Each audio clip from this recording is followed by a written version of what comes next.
¿Somos dignos o indignos? Estamos viviendo en medio de una sociedad que tiende a ir de un extremo al otro del péndulo. O pensamos, no sé si se han dado cuenta, que todas las cosas malas son responsabilidad de otros o que lo que hacemos nosotros, eso es lo que hacemos, solamente es lo bueno. Creemos merecer lo bueno que nos pasa, pero muchas veces no lo malo, producto de lo que hacemos. Como creyentes, o sea, como aquellas personas que creen en Dios y en Cristo, y ojo, cuidado, porque no estoy diciendo nacidos de nuevo, estoy diciendo creyentes. Y ustedes saben, como dijo Jesús, que hasta los demonios creen. Ujú.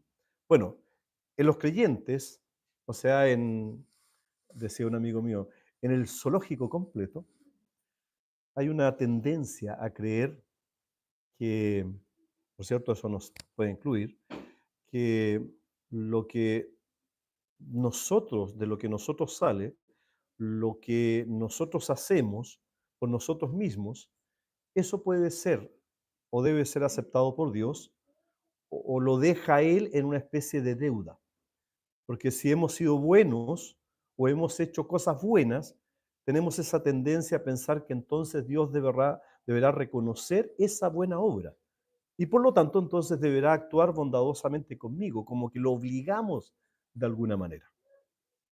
Y cuando nos acercamos a la mesa del Señor, tenemos la tendencia a creer que por arrepentirnos hoy ya podemos participar, o la otra parte de la tendencia, el otro extremo del péndulo, que como no estamos en una situación de perfección por nuestro esfuerzo, entonces no podemos participar.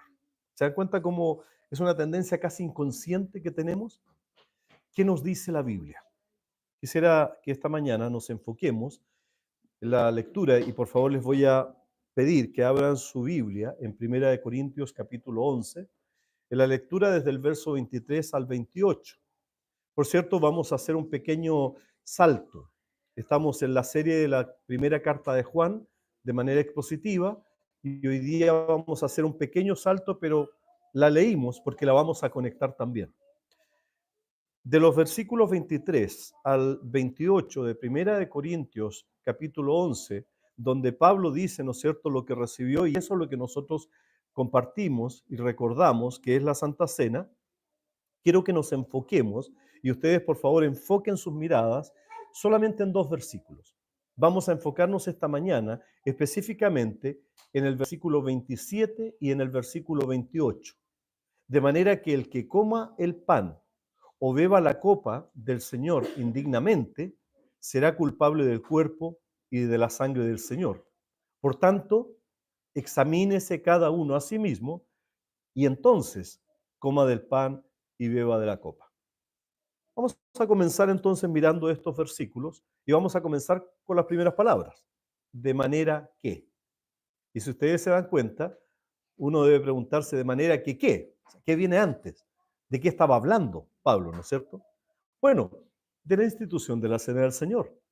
De eso está hablando Dios por medio de Pablo, donde se responde o donde ya se han respondido de manera breve varias preguntas que son esenciales para poder participar de la Cena del Señor. Por cierto, una de las cosas que siempre decimos es que podemos interactuar con la palabra de Dios, pero también tenemos la ventaja de ir a la palabra de Dios y hacerle preguntas a la palabra de Dios, y la palabra de Dios, como una buena amiga y acompañante en este peregrinaje que es la vida, la palabra de Dios responde a los hijos de Dios que le buscan genuinamente. Esas preguntas sencillas que podemos hacernos sobre la cena del Señor están contenidas ahí. ¿Cuáles serían esas preguntas sencillas sobre la cena del Señor? El porqué de la cena del Señor, el qué es la cena del Señor, el cómo se comparte la cena del Señor y para qué compartimos la cena del Señor. Si ustedes se dan cuenta, son preguntas sencillas, ¿no es cierto? Entonces vamos hacia atrás un poquitito, vamos a hacer un recuento, un reconto, una extensión para ver el contexto, para tratar de responder primero brevemente a estas preguntas sencillas que ya las hemos respondido antes, pero para estar seguros que estamos todos en la misma página.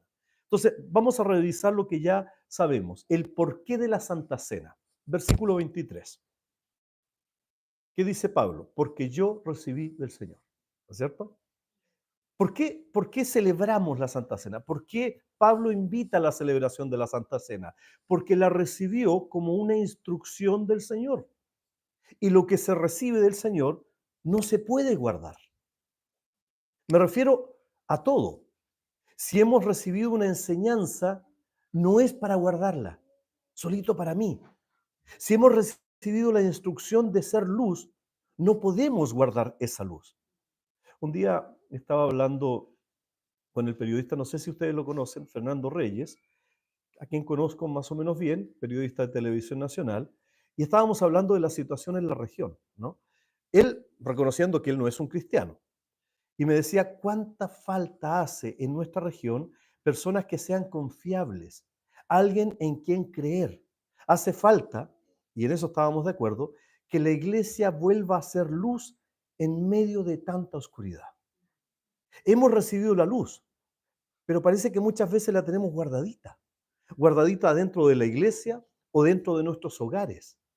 Que la iglesia sea digna de su llamado y que los cristianos sean dignos de su Señor es una necesidad para toda nuestra sociedad hoy en día. Pero no solamente hemos recibido enseñanzas e instrucciones del Señor, también hemos recibido su amor. ¿Estamos guardando su amor solo para nosotros? ¿No lo estamos compartiendo? Hemos recibido el perdón de Dios. ¿Guardamos solamente para nosotros ese perdón? ¿Se lo contamos a los demás? Hemos recibido la salvación. ¿Compartes la salvación con otros? ¿Guardas el mensaje en tu corazón de manera íntima, pero al final te conviertes en una especie de espía de las SS, del servicio secreto del Señor? ¿Que nadie cache que eres cristiano? ¿Que te escondas? ¿Tienes un mensaje, pero nadie lo está escuchando de parte tuya? ¿Un mensaje de Dios que, de acuerdo a la palabra, si viene de Dios, tengo que compartirlo? Tengo un mensaje, pero nadie ha escuchado de parte mía ese mensaje. Esa es la razón por la cual en el mismo pasaje, en el versículo 26, nos insta a dar testimonio hasta que Él vuelva. Segunda pregunta. Estamos haciendo una revisión rápida. ¿El qué de la Santa Cena? ¿Qué era? ¿Qué significaba? Nuevamente, versículo 23. Lo que hizo Cristo la noche que fue entregado. Esa noche que había ansiado compartir con sus discípulos, si nosotros vamos a Lucas. Esa noche que comenzó su agonía física y espiritual por los suyos, por nosotros. Ese sacrificio en la cruz, muriendo para darnos vida, eso es lo que recordamos en la Santa Cena. Ese recordatorio que jamás debemos olvidar porque marca un antes y un después. Las enseñanzas e instrucciones de Jesús no son las que nos salvan. Su nacimiento, que nosotros celebramos en Navidad, tampoco nos salva. Su sacrificio en la cruz, que celebramos, eso es lo que nos eleva a estar en paz con Dios. Eso es lo que nos salva. Su derramamiento de su sangre es lo que nos baña y que nos limpia para ser declarados justos por Dios mismo. Es Dios que nos declara justos. Dios quiere que seamos dignos receptores del valor de esa sangre.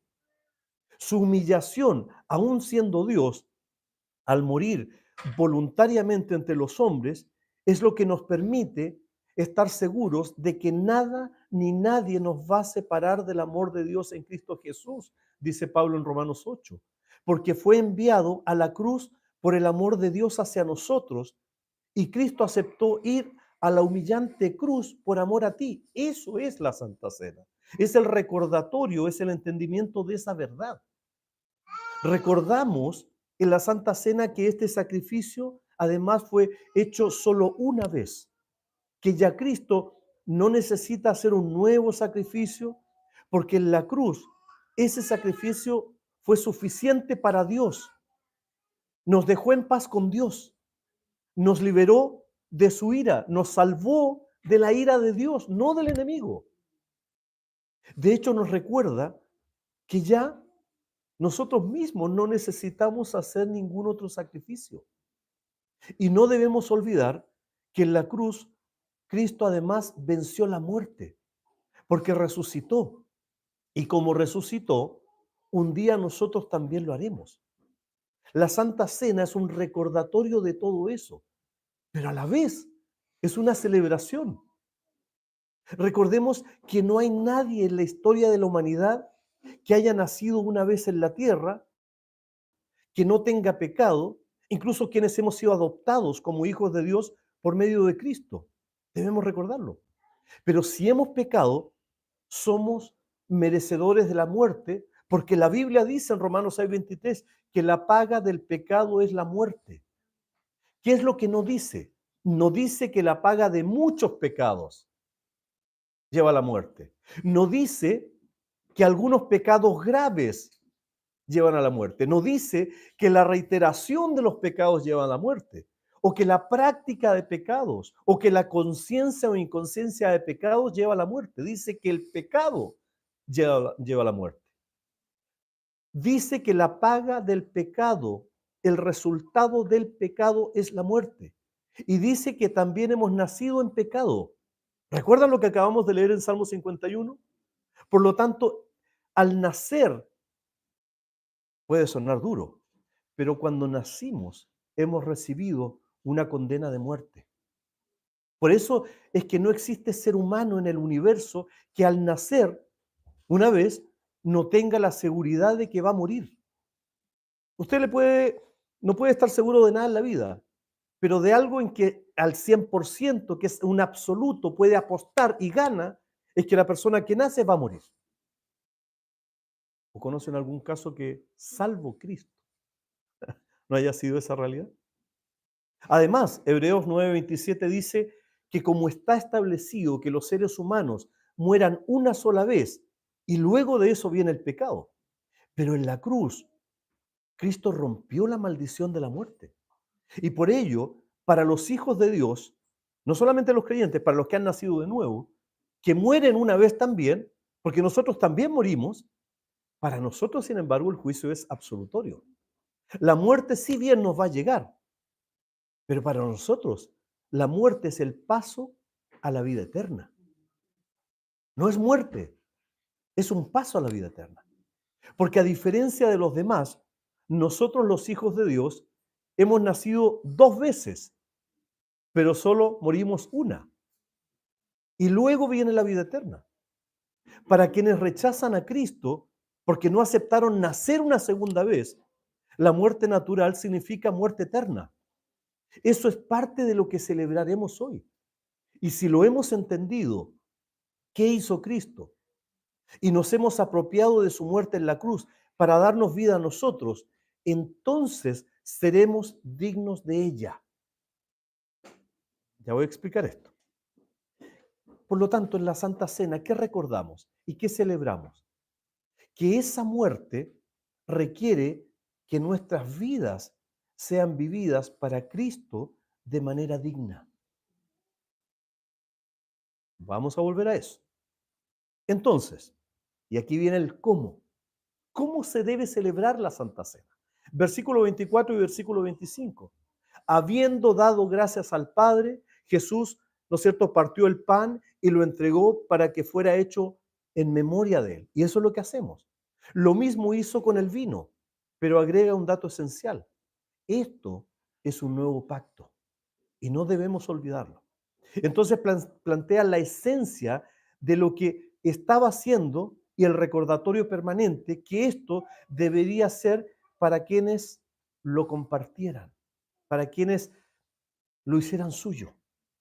El antiguo pacto del Antiguo Testamento se basaba en lo que las personas hicieran para ser considerados justos. ¿Se acuerdan ustedes los 10 mandamientos que llevaron a los judíos a aumentarlo a 632 leyes?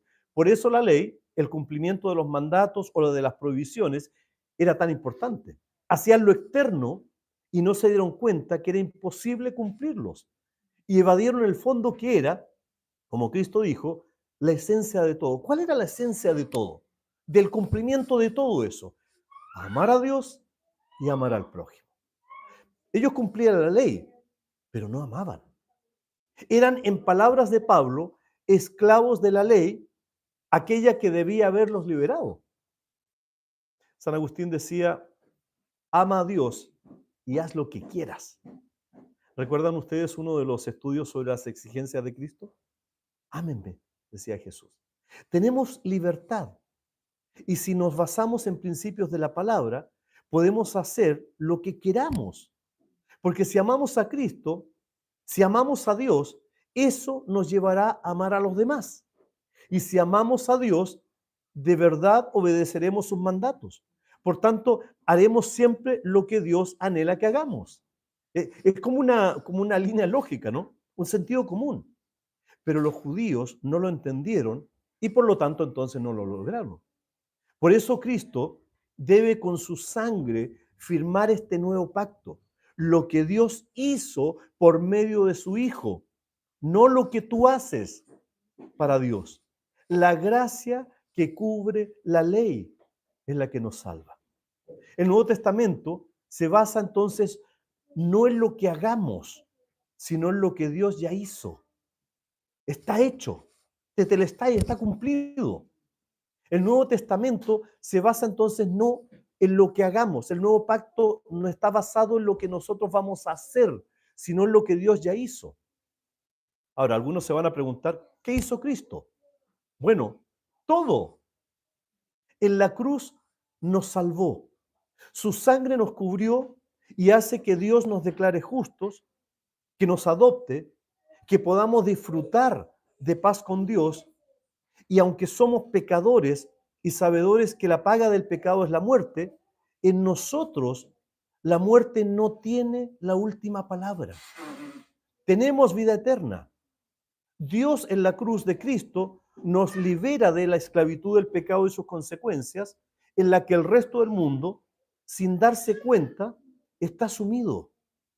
Eso lo reconocemos, eso lo recogemos, lo agradecemos, lo celebramos, especialmente durante la Santa Cena. ¿Qué es lo que hacemos? Partimos el pan dando gracias por lo que Él hizo y lo compartimos en comunión, porque lo hizo para todos nosotros. Damos gracias por el vino y lo que representa y lo compartimos. Y todo esto lo hacemos ¿cómo? Con acción de gracias. Finalmente, ¿para qué?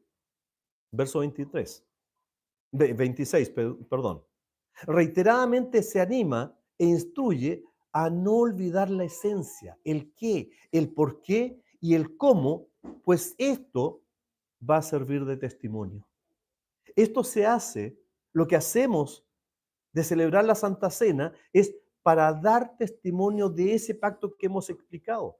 El cambio de la fiesta judía de la Pascua al recordatorio de la muerte expiatoria de Cristo. Y eso es lo que salva. Pero si no lo recordamos, no lo compartimos. Y si no lo compartimos, no somos fieles. Y la gente se muere sin Cristo. ¿Recuerdan lo que decía Isaías y Romanos 10:15? Esto es el dar testimonio de lo que Dios ha hecho. Volvamos al texto.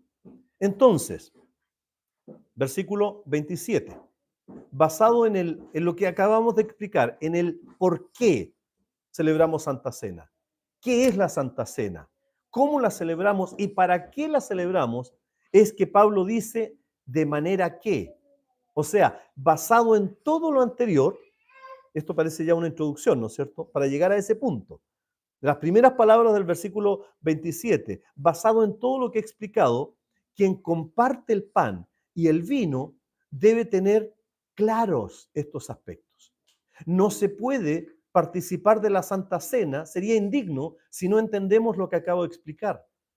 Y por lo tanto la Santa Cena no se puede convertir simplemente en un rito, en un acto litúrgico sin comprensión, en que podamos llegar, ¿no es cierto?, a tomar la copita, pero viendo cómo las moscas vuelan o tratando de cazar ratones como una vez acá. No, para los que no sepan, una vez estaba predicando y un ratoncito apareció literal y real, ¿no es cierto? ¿Quiénes son testigos de esto? Me pueden desdecir. Aquí se puso al lado del púlpito. Quería escuchar, Padre Semana. Bueno, volvamos a esto. La Santa Cena no puede ser simplemente un rito, un acto litúrgico sin comprensión y sin comprensión personal, y menos sin compromiso personal. Y a eso es lo que apunta el versículo 27. Y ellos tienen connotaciones que son serias y que son graves. Toma la cena del Señor de manera liviana, la cena del Señor de manera liviana, lleva a ser culpado como alguien que por dejación, por ignorancia intencional, por apatía espiritual, por rebeldía, por actitudes ante Dios inexcusables, pasa a ser culpable de la misma muerte de Cristo. Y eso es indigno. Y si toma la Santa Cena indignamente, no hay duda que puede causar entonces la indignación de Dios. Y voy a repetir esto. Si alguien toma la cena indignamente, entonces causa la indignación de Dios. Probablemente no hay una expresión en el Nuevo Testamento la cual ha sido más problemática para el cristiano que esta, de manera indigna. ¿Qué significa indigno? Indigno, de acuerdo a lo que el concepto significa, es que no es merecedor de algo. Digno es alguien que merece algo. Pero tenemos que tener cuidado. Esto no tiene que ver con que nosotros seamos dignos o que no merezcamos algo, sino que es Cristo el digno de ser alabado y adorado con pureza.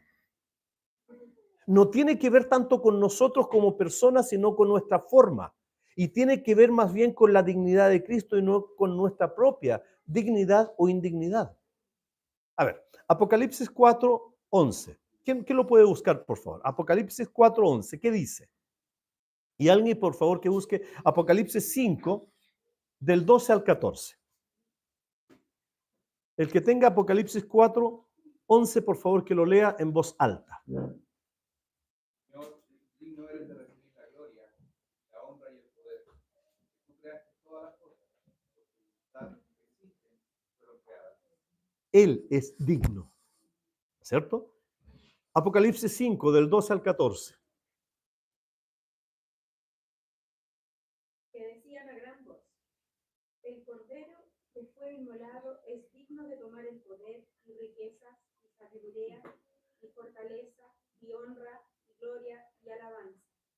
Y oí a toda criatura que está en el cielo y sobre la tierra y debajo de la tierra y que está en el mar y a todas las cosas que están en ellos diciendo: al que está sentado en el trono y al Cordero sea la alabanza y la honra y la gloria y el poder por los siglos de los siglos. Amén. Él es digno. No confundamos esto. Él es digno. No es nuestro merecimiento el que nos lleva a recibir la sangre de Cristo. Lo que nos lleva a recibir la sangre de Cristo es nuestra necesidad. Pero si nos damos cuenta de ello, entonces debemos reconocerle y adorarle a Él por lo que Él hizo y como es digno de Él, como Él se lo merece. ¿Se entiende? Y si no lo hacemos, entonces provocamos la indignación de Dios. Si no adoramos a Cristo con la pureza que Él se merece, provocamos a ira, despertamos la indignación del Padre por ver nuestro trato hacia el Hijo. Porque si no le adoramos como merece Él ser adorado, como merece Él ser servido, entonces le estamos negando. Primera de Juan, capítulo 2, versículos 22 y 23, hablan de esto. Los que hacen esto, los que toman su nombre livianamente, los que no le sirven como es digno de Él, como la veremos la próxima semana, tienen el espíritu del anticristo. Y eso es serio, eso es grave, porque le niegan, el que le niega tiene el espíritu del anticristo. Si le negamos la dignidad de Cristo y no lo servimos como es digno de Él, le estamos negando a Él. Y se desarrolla entonces el espíritu del anticristo en aquellos que le niegan. Entonces, ¿qué relación tiene la palabra indigno con la palabra indignación? Toda.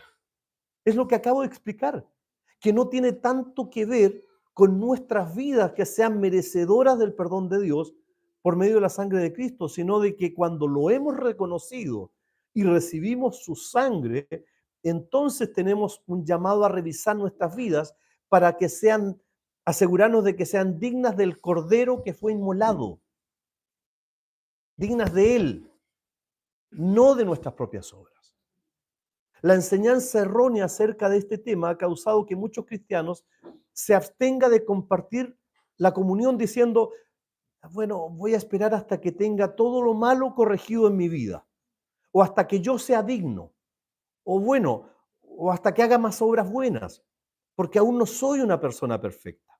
En otras palabras, hasta que yo haga algo, como en el antiguo pacto, que me lleve a ser alguien sin pecado, para que recién ahí Dios me acepte. Eso es basura. Jamás seremos merecedores de la sangre del Cordero. Pero una vez que la recibas, reconociendo que la necesitas para tener vida eterna, te asegures de que Él sea el merecedor de tu adoración humilde y de tu servicio completo, aunque sea imperfecto. En el siglo XVIII, en Inglaterra y en Escocia, por ejemplo, se aplicaba este pasaje de una manera abusiva. Los ancianos de una iglesia visitaban a una persona con el propósito de determinar el mérito de la persona. Si esa persona era digna o no de tomar la Santa Cena, si merecía o no tomar la comunión, y se lo pronunciaba merecedor, y la persona recibía entonces un pedazo de plomo que depositaba en un plato cuando pasaran a la comunión, que sus pecados entonces tenían el peso suficiente o la gracia de Dios. De esa manera demostraba su mérito y por consiguiente recién ahí podía participar en la cena del Señor. Eso provocó como respuesta de un pastor llamado Alexander Campbell en aquella época, junto a otros hermanos, que vieran la necesidad de la restauración de la iglesia. Porque sí, muchas veces en la iglesia se cae en ese tipo de cosas. Que debamos volver a la pureza bíblica del nuevo pacto. Y de allí nacieron muchas iglesias cuando entendieron que la dignidad no era un atributo del propio creyente, sino una gracia derramada por Cristo. Ellos entendieron lo que es verdad, que no hay persona digna de la muerte de Cristo. Ninguno merece que Cristo haya muerto por nosotros. Y por tanto, ninguno merece tomar la Santa Cena por sí mismo, por lo que es, porque seamos puros, seamos sin pecados o seamos dignos por nosotros. Si solo las personas dignas, personas perfectas tuvieran derecho a la mesa del Señor, esas copas estarían vacías. No habría ninguna sola. Este es un horizontal, la mesa nos pone a todos en el mismo nivel. No hay un superapóstol, un superprofeta, un ungido, alguien superior, un pastor, un diácono o los ancianos de una iglesia. Todos estamos a la misma altura de la mesa. Todos por nosotros somos indignos, pero estamos llamados a reconocer la dignidad del Cordero. ¿Por qué? Veamos lo que nos dice la palabra de Dios en este pasaje y notemos un par de detalles que son esenciales. En el griego, la palabra que se traduce como de manera indigna es anagios, es un adverbio. El adverbio nunca se usa para describir a una persona. Lo que describe un adverbio son las acciones de la persona, no la persona en sí. No es que la persona sea digna, sino que sus acciones sean dignas. ¿Se entiende? En este caso, este adverbio describe la manera en que debemos participar, no el carácter propio de quien participa. Es la manera, es la acción, y no el carácter o la característica propia de la persona que le pertenece. Es como estamos llamados a acercarnos, no por lo que nosotros seamos, sino por la disposición que tenemos para darle dignidad a quien murió por nosotros. Ahora, ¿qué quiero decir? Que uno participa de manera indigna si no discierne el cuerpo de Cristo. No es una condición, sino una acción. De modo que al tomar la Santa Cena, uno debe estar consciente del cuerpo y de la sangre de Jesús, que son los elementos que la cena representa. O sea, debe entenderlo para que su acción sea correcta. No es que no participe porque no sea digno o tenga dignidad o pureza propia, sino que no debe participar si no entiende lo que está haciendo, lo que esto significa. Uno debe tener un compromiso emocional en los eventos del Calvario. El comer de los elementos, sin embargo, es vano si no se hace sinceramente de corazón y con mente. Cuando uno conoce la grandeza de lo que participa, cuando tiene un sentido profundo del amor representado por estos símbolos y cuando está consciente del compromiso que conlleva, no se va a permitir a sí mismo ser distraído en la adoración hacia Dios cuando estamos celebrando la Santa Cena con otros pensamientos. ¿Me habré portado bien o mal? Si por falta de respetar el sacrificio del Señor, uno toma la cena indignamente, va a ser culpable del cuerpo y la sangre del Señor. Y a mí personalmente me da tristeza cuando simplemente en muchas iglesias evangélicas del mundo nuestro se toma la cena sin siquiera entender lo que es la Santa Cena. Y muchas veces miramos al mundo católico y lo criticamos por lo litúrgico. Y no nos damos cuenta que nosotros mismos no estamos entendiendo lo que esto significa. Y somos culpables del cuerpo y de la sangre del Señor. O sea, comer del pan y beber de la copa descuidadamente o con negligencia o como algo más simplemente, significa una actitud de indiferencia hacia la muerte de Cristo y por consiguiente viene a ser clasificado con los que crucificaron a nuestro Señor.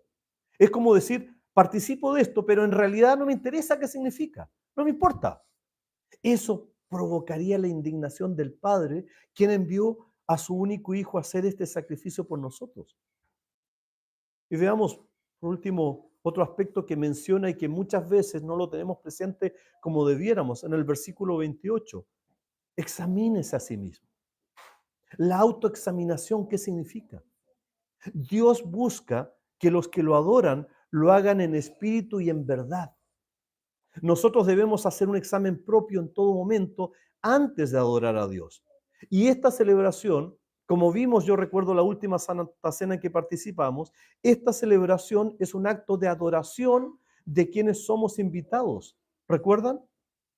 Bueno, realizar cualquier acto de adoración de manera descuidada o de una manera que no sea ordenada por Dios es despreciar al Creador que decimos adorar. ¿Cómo no adorar a este Dios maravilloso?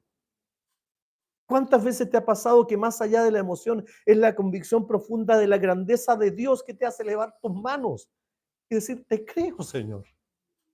Y no simplemente estar cantando, todo gloria a ti. Porque eso es lo que pasa muchas veces. Entonces, Pablo apunta a hacer un examen. La palabra examinar significa probar. Uno debe probarse en conciencia. Y cada persona debe probarse él mismo o ella misma. Ahora, por favor, noten que dice que debe probarse cada uno a sí mismo. No dice que debemos probar a otros. Uno no debe probar a otro. No debo ponerme a pensar cómo es posible que ese hermano o la hermana X esté tomando la cena del Señor. Ese no es el llamado que nos hace. ¿O por qué habrá tomado la Santa Cena este hermano o no la habrá tomado el hermanito o la hermanita? Deberá estar en pecado. No, no es el llamado que tenemos. El examen concerniente a la participación de la Cena del Señor incluye la actitud hacia el cuerpo y la sangre del Señor durante la comunión en uno. Uno debe examinarse para determinar si yo estoy mostrando reverencia propia, digna de Dios, la que Él se merece, tanto su cuerpo como su sangre, la del Hijo de Dios. Estoy yo. Me puedo probar y decir, sí, Señor, acepto esta invitación porque te he aceptado a ti, porque te necesito, no porque lo merezca. Ahora sí, ¿estamos en condiciones de participar? ¿Podemos entender de qué se trata? Si es así, entonces sigamos preparándonos para compartir la mesa del Señor en actitud de adoración, autoexaminándonos a nosotros mismos y siendo levantados por el Señor y por lo tanto acercándonos a esta su mesa, recordando y a la vez celebrando que tú has sido invitado por el Señor a su mesa y que debes participar dignamente porque Él se merece todo honor, toda gloria. Que así sea en nuestra vida. Vamos a orar un momento, por favor. Padre Celestial, gracias. Infinitas gracias, Señor, por esta invitación. No somos dignos, ni siquiera de recoger las migajas que caen de esta mesa. Pero como el Padre que eres, gracias por invitarnos a esta la mesa de tu Hijo amado, que es nuestro Señor. Ayúdanos, Señor, a preparar nuestras mentes y nuestros corazones para recibirlo dignamente. Esto quiere decir conforme a la dignidad de tu Hijo Jesucristo. Gracias por invitarnos. En el nombre de Jesús.